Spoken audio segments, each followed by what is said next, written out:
আল্লাহ ওলি বুস্তামি রহমাতুল্লাহ আলাইহি স্বপ্ন দেখতেছেন, মানে স্বপ্ন দেখে না, স্বপ্নে দেখতেছেন কিয়ামতের মাঠ কায়েম হয়ে গেছে,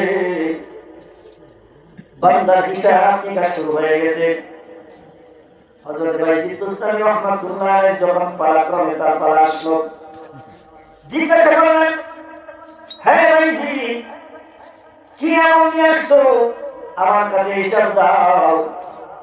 আল্লাহ বাইজিদ বুস্তামি রহমাতুল্লাহ আলাইহি ডাকতে বলে, আল্লাহ কি এমন আমল নিয়ে আসি তোমার দরবারে হাজিরা করবো, এমন ভালো আমল যদি আমার নাই, তবে একটা আমল মনে হয় ভালো, তোমার কাছে গ্রহণযোগ্য হবে, এই আমলটা আমি আল্লাহর দরবারে তুলে ধরি। কি আমল সেটা?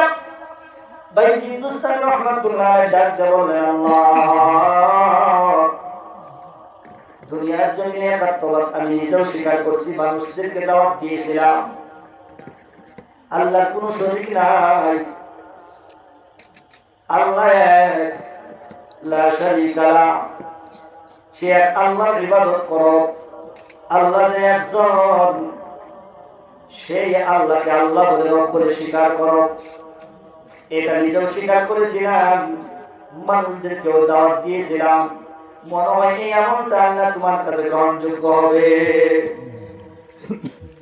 আল্লাহ রব্বুল আলামিন ডাকতে বলেছি, তোমার এই একত্ববাদ সেই দুধের রাত্রিতে কোনে ছিল। আল্লাহ বাইজিদ বুস্তামি রহমাতুল্লাহ আলাইহি ডাকতে বলে, আল্লাহ দুধের রাত্রি কোনটা এটা তো আমার মনে নাই। আল্লাহ তোমার মনে না থাকলেও আমি আল্লাহ রব্বুল আলামিনের কুদরতি দিলে মনে আছে। সুবহানাল্লাহ। বাইজিদ দুধের রাত্রি কোনটা আমি বলে দেই।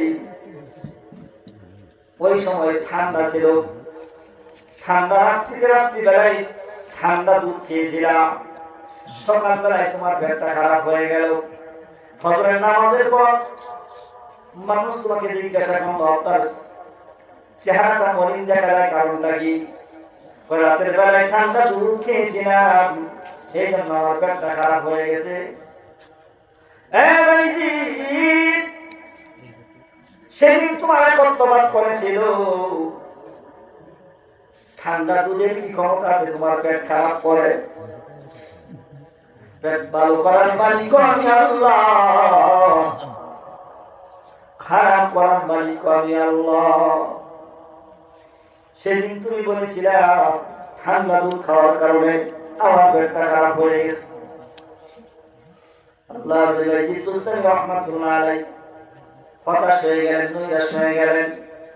একটা আমল আল্লাহর কাছে মনে হয় গ্রহণযোগ্য হবে, এই আমলটা তুলে ধরলাম, এই আমলটা তো গ্রহণযোগ্য হইল না, জাহান্নাম ছাড়া আমার উপায় নাই।